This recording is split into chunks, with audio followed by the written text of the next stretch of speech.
পরম করুণা বরুণালয়, কারুণ্য ঘন প্রেম ঘন শ্রী বিগ্রহ, শ্রী শ্রী গৌর নিত্যানন্দের অপর অনুকম্পায়, রাধা মাধবীর অহেতুকী করুণায়, শ্রী শ্রী ঊর্জাদর দামোদর ব্রত বা নিয়ম সেবা ব্রতের এই পরম মাঙ্গলিক সুমঙ্গল ভাগবতীয় কথা সুধা যজ্ঞের পরম আয়োজনে শ্রীমন্দির শ্রী অঙ্গনে দেবী ভাগবতী বৈষ্ণবী পরম চিৎশক্তি শ্রী শ্রী জগদ্ধাত্রী দেবীর অষ্টম উপলক্ষে সেবকবৃন্দের ঐকান্তিক পরম শুভ প্রচেষ্টায় আজকের এই সুমঙ্গল মাঙ্গলিক আয়োজন। শ্রী শ্রী হরিনাম সংকীর্তন সুধারস ও ভাগবতীয় অমৃত রসে যারা চাতকের মতো তৃষিত উৎকণ্ঠিত এই শ্রীমন্দির শ্রী অঙ্গনে উপনীত হয়েছেন, শুভারম্ভে প্রারম্ভে অস্মাদীয় পরম আরাধ্য শ্রী শ্রী গুরুপাদ পদ্মে দণ্ডবাদ প্রণতি জ্ঞাপন পূর্বক ব্রাহ্মণ বৈষ্ণব আচার্যবৃন্দ, মহাপ্রভুর প্রিয় অনুরাগী ভক্তবৃন্দ, পরমহংস সত্রীমণ্ডলী ও কল্যাণী স্নেহময়ী মাতৃমণ্ডলী, সকলের চরণে বিনম্র সশ্রদ্ধ দণ্ডবাদ প্রণতি। যেজন বন্ধনে আছে সে কখনে অন্য মচিবারে নারে, তুমি বদ্ধ হয়ে কুবলীয় তনায় দিলে প্রভু মুক্তি করে। এটি দামোদর অষ্টকে কবির আত্মজ বন্ধমত্তৈব যথাৎ তয়া মৌচিত ভক্তিভাজ কৃতৌ চ।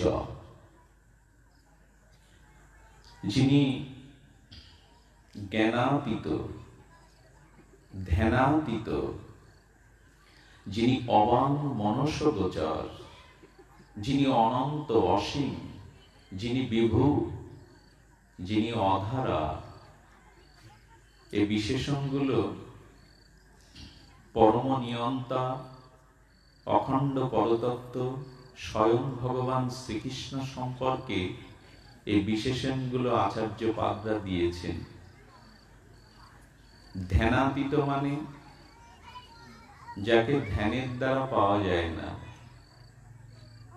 জ্ঞানাতীত মানে যিনি জ্ঞানেরও অতীত। বৈদিক প্রাজ্ঞ ঋষিরা বলেছেন তিনি অবাং মনস্যগোচর, যাকে বাক্যের দ্বারা, বাণীর দ্বারা, মনের দ্বারা উপলব্ধি করা যায় না। অবাং মনস্যগোচর। এবং তিনি অনন্ত অসীম। তো সেই অনন্ত অসীম অধরা বস্তু আজ প্রেম বাৎসল্যবতী মা যশোদার প্রেমডোরে বন্ধনে আবদ্ধ হয়ে আজ অনন্ত অসীম সসীমের মধ্যে এলেন, আজ অধরা ধরা দিলেন।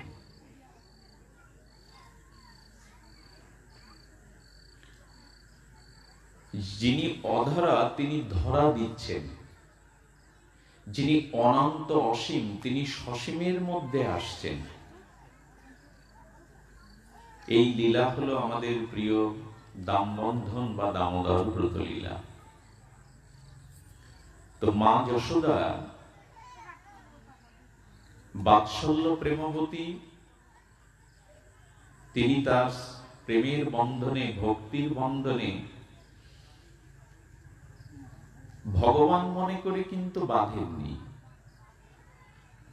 সুখদেব দেখছেন যে অখণ্ড অদ্বয় ভগবানকে মা যশোদা পুত্র জ্ঞানে বাঁধছেন স্নেহ বাৎসল্য প্রীতিতে, কিন্তু যশোদা দেখছেন যে তিনি পুত্রকে বাঁধছেন। ভগবানকে বাঁধা যায়, উনি পুত্র জ্ঞানে স্নেহ বাৎসল্য প্রীতিতে রজ্জু দিয়ে বাঁধছেন। সুখদেব বলছেন না অখণ্ড পরতত্ত্বকে বাঁচছেন, যশোদা বলছেন না আমি আমার ছেলেকেই বাঁচছি। কারণ অনন্ত অসীম বস্তুকে সীমার মধ্যে আনা যায় না। তিনি এসেছেন এই জন্য, ভগবান হলো ভক্তি বর্ষ পুরুষ, অহং ভক্ত পরাধীন। ভগবান সর্বদা ভক্তের অধীন, ভক্তাধীন, এবং অহং ভক্ত পরাধীন। সেই অপরাজিত, চিরবিজিত সেই স্বয়ং ভগবান ও পরাজয় স্বীকার করেন। আচ্ছা, যদি কেউ কারো কাছে পরাজিত হয় শক্তির দিক দিয়ে, তাহলে তিনি সর্বশ্রেষ্ঠ শক্তিমান বা ভগবান, এই তত্ত্বের হানি হয় না?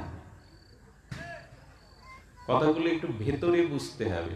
হই হুল্লোড়ের মধ্যে আমরা এই শব্দগুলো নিতে পারবো না।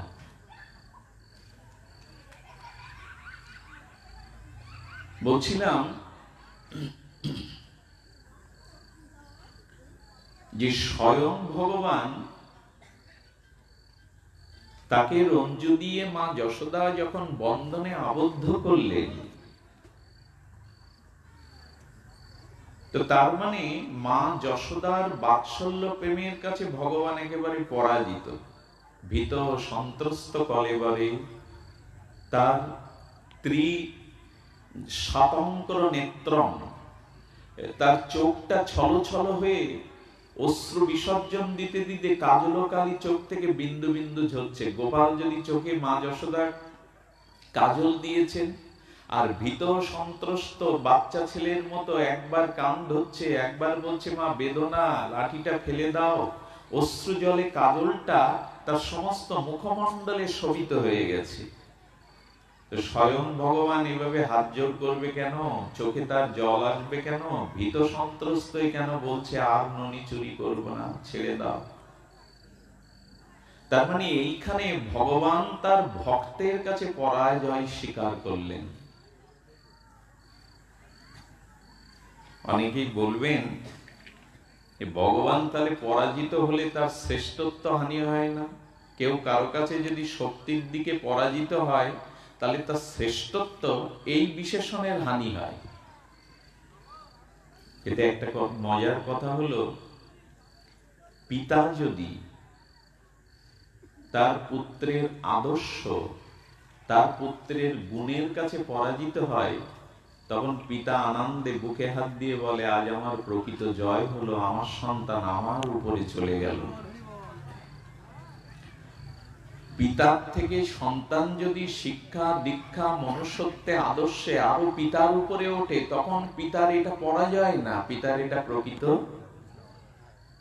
ছিল গুরু মহারাজ, যাকে চরণে আশ্রয় দিয়ে দীক্ষা দিয়ে শিক্ষা দান করেন, শিষ্যত্ব অঙ্গীকার করেন,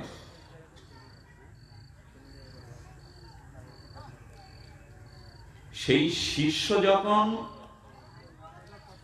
শ্রীগুরুর মহিমার থেকে মহিমান্বিত হয় ভজন সাধনে, শ্রী গুরুদেবের আজ্ঞা আদেশ ভজন করে বহু বহু উন্নত শিখরে চলে যায়, তখন শিল গুরুদেবের চিত্তে শিষ্যের এই ভাগবত আধ্যাত্মিক উন্নতিতে গুরুদেব বলেন আর শিষ্যের কাছে পরাজিত হয়ে আমি পরম আনন্দ পেলাম। কথাটি এটা বোঝানো যাচ্ছে, পিতা যদি পুত্রের আদর্শে, পুত্রের মহিমায়, পুত্রের গরিমায় পিতার পরাজয় না, ওটা পিতার জয়। ছোট্ট শিশুকে বাৎসল্য আনন্দ দিতে গিয়ে এই ওনাকে উঠে বাইরে আসতে বলুন, ঘুরিয়ে নিয়ে আসতে বলুন।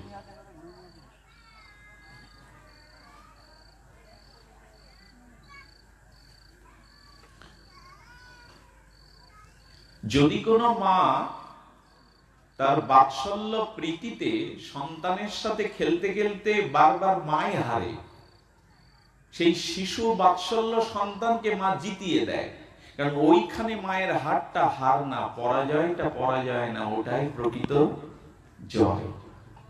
পরাজয় শব্দের অর্থ কি করেছেন? পরা মানে শ্রেষ্ঠ, জয় মানে বিজয়। অর্থাৎ শ্রেষ্ঠ জয়কে আমাদের আধ্যাত্ম অভিধানে পরাজয় বলেছে, শ্রেষ্ঠ জয়। তো ভগবানও তদ্রূপ। আজ মা যশোমতী মায়ের কাছে বন্ধনে আবদ্ধ হয়ে অনন্ত অসীম সসীমের মাঝে এসে অধরা ধরা দিয়ে জগৎকে জানালেন, আমি ভক্তের কাছে পরাধীন, আমি ভক্তের কাছে পরাজয় বরণ করে পরমানন্দ লাভ করি। তো সেই মা যশোদার রঞ্জুতে তল পেটে রঞ্জু দিয়ে বাঁধলেন, আর একটা কাষ্টের মতো বিশেষ গোলাকার কাষ্ঠ যন্ত্রের সাথে গোপালকে বাঁধলেন, যাতে একটা শক্ত কিছুর সাথে বাঁধলেও দড়িটা সহজে খুলতে না পারে। তো গিঁটটা দিয়েছেন পিঠের কাছে পেছনের দিকে, যাতে গিঁট খুলতে না পারে। আর উদুখলের সাথে সেই কাষ্টের সাথে আষ্টে পিষ্টে ভগবানকে বাঁধলেন। ভগবান চিন্তা করলেন, আমি তো এটা খুলতে পারবো না। কেন পারবে না? তুমি তো সর্বশক্তিমান ভগবান। উকি মারছিল তার খেলার সাথীরা, শ্রীদাম, সুদাম, বসুদাম। সখাদের বলছে, তোরা দেখছিস কি, আমার বাঁধনটা খুলে দে। সকালে যে চেষ্টা করলো না তা না, শ্রীদাম, সুদাম, বসুদাম বারবার দড়িটা টেনে ছিঁড়তে চেষ্টা করলো, কিন্তু বলছে, গোপাল, এ বাঁধন ছেড়া যাবে না। কেন যাবে না জানেন? মা বাবার স্নেহের বাঁধন ভগবানও ছিঁড়তে পারে না। ওইখানে ভগবানের শক্তিও জানান দিচ্ছে, এ জগতে পিতামাতার নিঃস্বার্থ ভালোবাসার বাঁধন আজও কোনো সন্তান ছিঁড়তে পারার ক্ষমতা রাখে না। কোন সন্তান যদি মনে করে, আমি পিতামাতাকে সেবা করেছি, তাদের ভালো জায়গায় স্থান দিয়েছি, তাদের খাওয়া পড়ার কষ্ট করিনি, আমি পিতৃ মাতৃ ঋণ একটা শোধ করলাম, ঋণ কিন্তু আরো বেড়ে যাবে। কারণ এই জগতে পিতামাতার ঋণ ভগবানও পরিশোধ দিতে পারেনি, মায়ের বাঁধনটা কৃষ্ণও খুলতে পারছে না। সকারা বলছে, এই বাঁধন আমাদের পক্ষে ছেড়া সম্ভব নাই। সুখদেব তত্ত্বের ঝংকার তোলে বলছে, ছিড়বে কি? মায়ের স্নেহর বাঁধন কোন সন্তান আজও শোধ করতে পারেনি, পারবেও না। কেউ যেন মনে করবেন না আমি আমার পিতামাতার ঋণ শোধ করে দিয়েছি। একটা বাড়ি করে দিয়েছি, রিমোট হাতে দিয়েছি, সন্ধ্যার পর টিভি দেখে, তারা যা খেতে চায় আমি দেই, তাদের অভাবগুলো পূরণ করি। এতে যে আপনার ঋণ শোধ হলে ভাবলে কিন্তু আর একটা ঋণে, আর একটা অপরাধে জড়িয়ে পড়বে। পিতামাতা ঋণ শোধ হওয়ার নাই। সকালে যখন পারল না, গোবিন্দ তখন একটু টান দিচ্ছেন। দিচ্ছেন কেন? ওই পেছনের ভারী, ওই যে কাঠের সাথে বেঁধে রেখেছেন উদুখল, ওইটা যদি গড়ানো যায়, তাহলে গড়াতে গড়াতে ওই সামনে দুটো জমল অর্জুন বৃক্ষ দেখছেন গোপাল, ওই বৃক্ষের মাঝখানে একটু ছোট রেখাপথ আছে, যার মধ্যে দিয়ে গোপাল যেতে পারবে, কিন্তু পেছনের কাঠটা যেতে পারবে না। ও চতুর্শিরোমণি গোপাল মনে করেছে যে কাঠের সাথে মা বেঁধেছে, আমি দুই গাছের যে মধ্যস্থিত রেখা পথটা আছে, আমি ঢুকে যেতে পারবো, আর আমার পেছনের এই কাঠটা দুই বৃক্ষে বাঁধিয়ে আমি টান দিলে যদি ছিঁড়ে যায়। কিন্তু যে দুটো গাছে বাঁধিয়েছেন ওরা গাছ না, ওরা ছিল ভগবান শিবের একজন পার্শ্বদ, ধনকুবের, কুবেরের পুত্র নলকুবর, মণিগ্রীব। এরা দেবতা কুলে জন্মে ঐশ্বর্য প্রাচুর্যের অহমিকায় বা বিদ্যার গৌরবে তারা নষ্ট হয়ে গেছিল। অর্থ, বিদ্যা আর উচ্চকুলে জন্ম যদি যথার্থ মনুষ্যত্বের পরিচয় বা ভগবত সেবায় মানবিক কল্যাণে কাজে না লাগে, তাহলে ওই তিনটে জিনিস মানুষের পতনের কারণ হয়। তো সেই অর্থ, বিদ্যার উচ্চকুলে জন্মে মণিগ্রীব, নলকুবর, এই কুবের আত্মজ দুই সন্তান, তারা এত অধঃপতে গিয়েছিল যে দিবা ভাগে দিনের বেলায় মদিরা মদ পান করে আর দেব নারীদের নিয়ে বিবস্ত্র হয়ে কৈলাসের সরোবরে তারা মদ ক্রিয়ায় জলক্রিয়ায় রমণীদের নিয়ে মেতেছিল। ঠিক ওই পথ দিয়েই পরম ভগবানের প্রিয় পার্শ্বদ দেবশ্রীপাদ নারদ দামবন্ধন লীলার স্মরণ করতে করতে বিনা যন্ত্রে অপূর্ব সুরলহরীতে সেই দামোদর ভগবানের কৃপাবাৎসল্য লীলা চিন্তা করতে করতে যাচ্ছিলেন। উনি গিয়ে দেখলেন যে দেবতার দুই পুত্র তারা আজ ওইখানে কিছু দেব নারীদের নিয়ে জলকেলি করছে বিবস্ত্র হয়ে দিনের বেলায় কৈলাসের মতো মহাতীর্থের সরোবরে। নারদ তখন তাদের সংশোধনের জন্য তাদেরকে অভিশাপ রূপে একটা আশীর্বাদ দিলেন যে তোমরা বৃক্ষ হয়ে জন্মাও, দেব শতবৎসর বৃক্ষ হয়ে জন্মাও এবং সৌভাগ্যক্রমে নন্দ ভবনে নন্দ অঙ্গনে তোমরা যমল অর্জুন দুটো বৃক্ষ রূপে ওখানে জন্মাও। ভগবান যেদিন দামবন্ধন লীলায় যশোদার দ্বারা আবিষ্ট হয়ে সেই দিন ভগবান তোমাদের কৃপা করে তোমাদের কৃপা দৃষ্টি দিয়ে তোমাদের বন্ধন মুক্ত করবেন। এখানে আমরা এবার একটু তত্ত্বে প্রবেশ করব। আমরাও কি বন্ধনে নেই? আমাদের বন্ধন আছে কি? বলে আমাদের বন্ধন এত বেশি, এত শক্ত, আমরা কাটতে পারবো না। আমাদের আছে মায়ার বাঁধন। আচ্ছা, জীব তো সচ্চিদানন্দের অংশ, ভগবানের অংশ, মাময়ী বাংশ জীবলোক, ভগবানের অংশ। তো ভগবানের অংশ যদি হয় তো জীব মায়ার বাঁধনে, মানে সূর্যকে আধার ঢাকবে কি করে?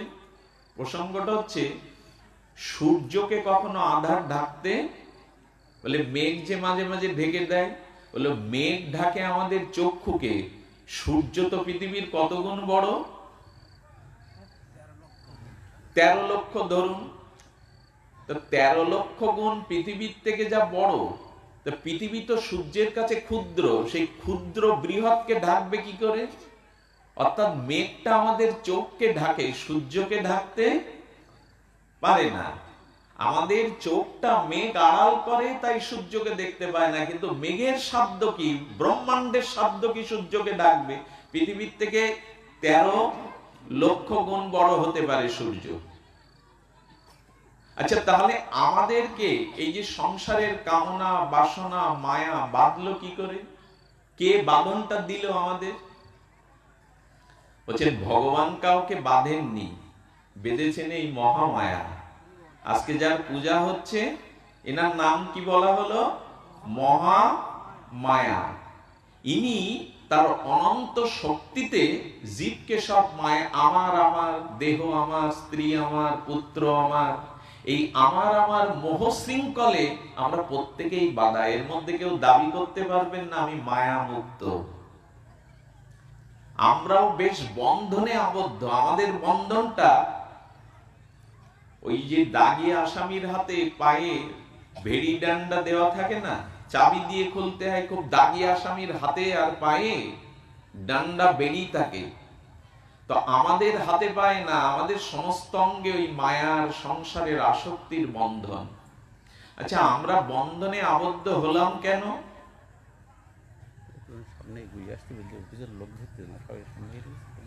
শুধু ভক্তগণ, এখন এই সবারই উঠতে বললে ভুলিয়ে যাবে, তবে একটু আস্তে আস্তে এগিয়ে আসতে পারেন। পেছনে অনেকেই আসছে, জায়গা পাচ্ছে না। আপনারা আরেকটু কৃপা করে যদি এগিয়ে আসেন আস্তে আস্তে। জয় রাধে।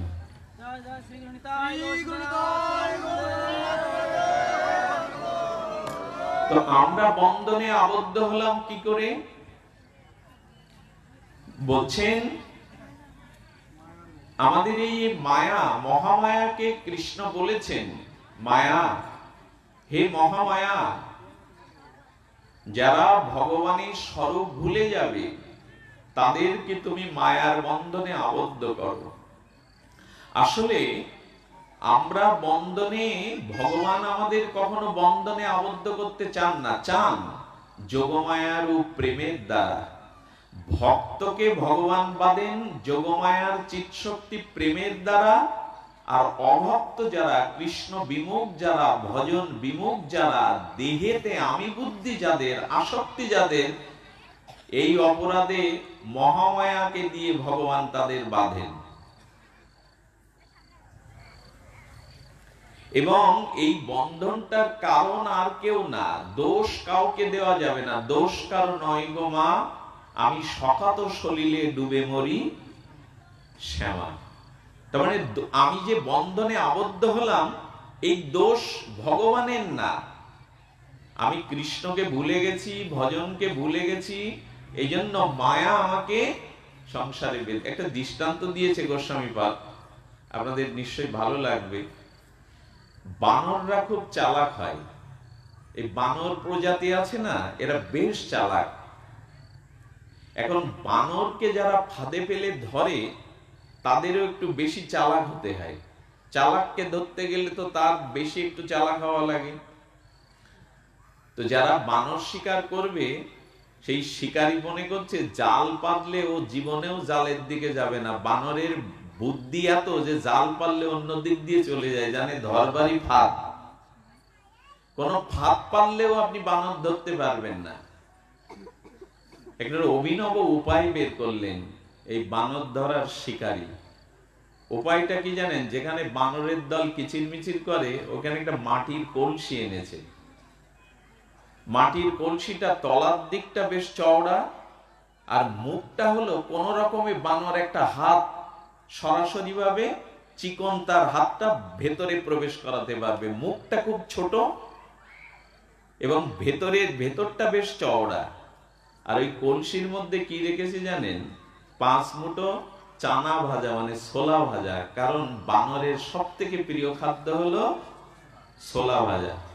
তারপরে ওর মধ্যে আবার 5 রকম গন্ধ মশলা মিশিয়ে দিয়েছে। বানর আর যাই কোথায় বলছে, এখানে জালও নেই, ফাঁদও নেই, ওর ভিতরে হাত ঢুকিয়ে মশলা তো তাকে পেতেই হবে। যুক্ত চানা ছোলাকে পাওয়ার জন্য ও প্রথমত হাত ঢুকিয়েছে, এবং কৌশলে শিকারি করেছে কি, সরল রেখায় হাতটা ঢুকবে, কিন্তু ওর ভিতরে ওই চানার দানাটা মুঠো করে যখন বের করতে যাচ্ছে, বেঁধে যাচ্ছে। কারণ মুঠো করলে হাতটা প্রশস্ত হয়, তো বড় হয় তো হাতের পাঞ্জা, ও তখন আর ওর থেকে বের করতে পারছে না। চিন্তা করছে আমি যদি বের করতে যাই তো মুঠো ছেড়ে দিতে হবে, কারণ মুঠোর মধ্যেই তো চানাগুলো, ছোলা ভাজাগুলো। আমি তো হাত ঢুকিয়ে মুষ্টিবদ্ধ করলাম ওইগুলো পাবো বলে, এখন যদি এগুলো ছেড়ে দেই তাহলে তো ছোলা ছেড়ে দিতে হবে। পদকর্তা বলতে চাইছেন, মুষ্টিটা, এই যে মুষ্টিবদ্ধ করে ধরেছে চানাগুলো, মশলাগুলো, ওইটা ছেড়ে দিলেই হাত বেরোবে, কিন্তু মুঠো ছাড়তে বানর রাজি না। হাতটা প্রশস্ত হয়ে যায়। এই মুঠোটাকে গোস্বামীপাদ বলছেন, এটা হলো সংসারে আসক্তির মুঠো। স্ত্রী আমার, যৌবন আমার, ধন আমার, এই যে আসক্তি না, এই আসক্তিরূপ বদ্ধ মুষ্টিটা খুলে দিলেই আপনি মুক্ত। মা আপনাকে যোগমায়া হয়ে কৃষ্ণের চরণে পৌঁছে দেবে। আসক্তি ত্যাগ আমরা কেউ করতে, এই মুঠোটা খুললেই জ্বালা মিটে যেত। আসক্তি ত্যাগ। আর আমাদের আসক্তি তো এক জন্মের না। দেখুন, মানুষ জানে এই দেহ আমি না, এখানে কে না জানে এই দেহ আমি না। এই বোধ শক্তি সকলের আছে, কিন্তু মানতে পারলাম না। মানতে পারলাম না কেমন জানেন? আমি যদি মারা যাই, তো সকালবেলা আমার মৃত সব লাশটাকে দেখে বলবে মানুষটা চলে গেল, কালকেই তাকে দেখলাম, আজ সে চলে গেল, ভালো মানুষটা চলে গেল। আচ্ছা, মানুষটা চলে গেল বলে কেন? কারণ ওনার নখাগ্র থেকে কেশাগ্র পুরো শরীরটাই তো তুলসী তলায় শায়িত করা রয়েছে। মানুষটা বড় ভালো ছিল, মানুষটা চলে গেল। মানুষ চলে গেল কি, ওর দেহটা, ওর বডিটা তো পড়ে রয়েছে, অমুক লোক চলে গেল বললেন কেন? এই কারণে বলা হলো যে দেহ আমি, এ বোধ তো সকলের আছে। মরার পরে বলে লোকটা আজ চলে গেল, লোকটা তো শয়নও রয়েছে মাটিতে। লোকটা চলে গেল মানে আমরা জানি দেহ আমি না, আমি আত্মা। আর আত্মা হলো অজর, অমর, চিন্ময়, শাশ্বত। তাকে পোড়ানো যায় না, তাকে কাটা যায় না, তাকে বাঁধা যায় না। আমি তো ওই, আমাকে বাঁধবে কে? কিন্তু আত্মা চিন্তা না করে এই দেহ আমি, এই আসক্তির বন্ধনে আমরা সবাই বাধা। এই দেহ আমি, এই পৃথিবীর সর্বত সর্বনাশের মূল কারণ হলো এই দেহের প্রতি আসক্তি। এই যে এত ভজন সাধন, এত অধ্যয়ন, এত তপস্যা, এগুলি কেন জানেন? আমি দেহ না, এই বোধটুকু উপলব্ধি হলেই আপনি মুক্ত। আমাদের যা সর্বনাশ, সেই সর্বনাশের মূল হলো এই দেহ আমি। এই দেহ আমি, দেহ আমার, এই দেহাশক্তি হলো আমাদের সকল কিছুর মূল কারণ। কারণ সংসার কিন্তু যার শত শত বিঘা ভূ সম্পত্তি আছে, যার কোটি কোটি টাকা আছে বা বাড়ি গাড়ি আছে, ওর নাম সংসার না। একটু মজার কথা হলো এই, দেহ আমার, এটাই হলো সংসার। কারণ এই যে বাড়ি গাড়ি, সুন্দরী রমণী, অট্টালিকা, ব্যাংক ব্যালেন্স, ভূ সম্পত্তি, এগুলো কিসের জন্য? আকাশের সুখের জন্য, গাছগাছালির সুখের জন্য। মানুষ এগুলো করে কেন? দেহ সুখের জন্য। এই জন্য ঋষিরা বলছেন দেহ আমার, এইটাই হলো বন্ধনের কারণ। এটা কি আমরা ভুলতে পারি? আমি আত্মা, নিত্য মুক্ত শুদ্ধ অজর অমর বিশুদ্ধ আত্মা। বলছেন এই জ্ঞান আমাদের সহজে আসবে না। এই জ্ঞানটা আমি দেহ না, আমি আত্মা, এই বোধটা সহজে আমাদের আসবে না। এই জন্য শাস্ত্র বলছেন যে বন্ধন মুক্তির জন্য তোমাকে এই মুঠোটা ছাড়তে হবে।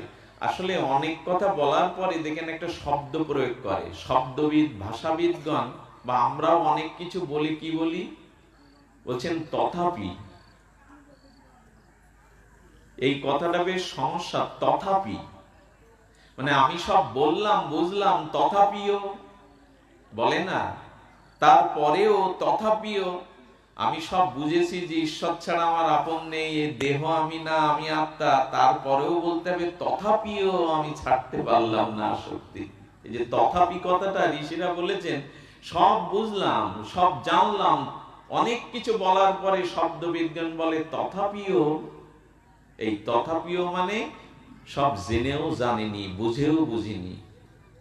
দেহ আমার না, ধনজন আমার না, মুখে বড় বড় বুলি বলি, কিন্তু আসক্তি ছাড়তে তথাপিও। এত কিছু বলার পরে বললাম তথাপিও। এখন আমাদের এই আসক্তির নাশ কি করে হবে? সামান্য একটু আলোকপাত করব। বিশেষ একটা দিন ছেলেরা আয়োজন করেছেন, একটু সংক্ষিপ্ত না করে আমরা একটু আরো এগিয়ে যাব। সেটা হলো, আচ্ছা, মামৈ বংশ জীবলোক জীবভূত সনাতন মনঃশস্ত্রাণি ইন্দ্রাণি প্রকৃতিস্থানি কর্ষতি। স্বয়ং ভগবানের স্বরূপ হলো সচ্চিত আনন্দ। স্বয়ং ভগবানের স্বরূপ হলো সচ্চিত আনন্দ। তো সচ্চিত আনন্দের অংশ আমরা, অর্থাৎ ভগবানের অংশ। এখানে আমরা যারা আছি সকলে ভগবানের অংশ। তা সচ্চিত আনন্দ যদি আমরা তার অংশ হই, একটা অগ্নি থেকে যদি একটা অগ্নির স্ফুলিঙ্গ বাইরে আসে, সেটা আগুন না? সেটা পড়লে জ্বালা অনুভব হবে না? বড় একটা অগ্নিকুণ্ড জ্বলছে, তার থেকে দুই এক কণা আগুন বাড়িয়ে এসে আপনার গায়ে পড়লো, তাতে আগুনের কাজ করবে না? তো ভগবান যদি সচ্চিত আনন্দময় মায়ামুক্ত হয়, আমরা যদি তার সন্তান হই, অমৃতের পুত্র আমরা যদি ভগবানের অংশ হই, তাহলে এই দুঃখ, মৃত্যু, জরাব্যাধি ভগবানের নেই, আমাদের কেন? বোঝা গেল কি? বোঝা গেল না। সচ্চিত আনন্দপূর্ণ কৃষ্ণের স্বরূপ স্বয়ং ভগবানের কোন জন্ম, মৃত্যু, জরা, ব্যাধি, কর্মফল আছে? তা আমরা যদি ভগবানের অংশ হই, অমৃতের পুত্র হয়ে এখন মৃত্যুবরণ করি কেন? আমরা যদি রাজাধিরাজ ভগবানের সন্তান বা অংশ হই, আমাদের দুঃখ কেন, জরা ব্যাধি কেন, অভিশাপ কেন? এই প্রশ্নের উত্তর একটু জানতে হবে। হই হুল্লোড়ে তো পাওয়া যাবে না, একটু শান্ত স্থিতি হয়ে জানতে হবে। দুঃখটা আমরা কেউ সাথে নিয়ে আসি না। ভগবান এই অনন্ত ব্রহ্মাণ্ড করেছিলেন আনন্দ যজ্ঞে। দুঃখটা কোথা থেকে এলো? আমরা যদি ভগবানের অংশ হই, আগুনের যে অংশটা বেরোচ্ছে সে কি শীতল হবে না আগুন হবে? চিনি দিয়ে তৈরি যে বস্তুটা, তাতে তো মিষ্টতা থাকবে। আমরা যদি অমৃতের পুত্র হই, তা মরবো কেন বারবার? আমরা যদি আনন্দের সন্তান হই, সচ্চিদানন্দ ভগবানের অংশ হই, আমাদের নিরানন্দ দুঃখ এলো কেন? এই প্রশ্নের উত্তর এখন আমাদের জানতে হবে। এসেছে কেন জানেন? সচ্চিদানন্দ ভগবান হলো বিভু, আর আমরা হলাম অনু। অনু মানে হলো ক্ষুদ্র, আর বিভু মানে বৃহৎ। অর্থাৎ সচ্চিৎ আনন্দ, এই শক্তিটা ভগবানে হলো বিভু।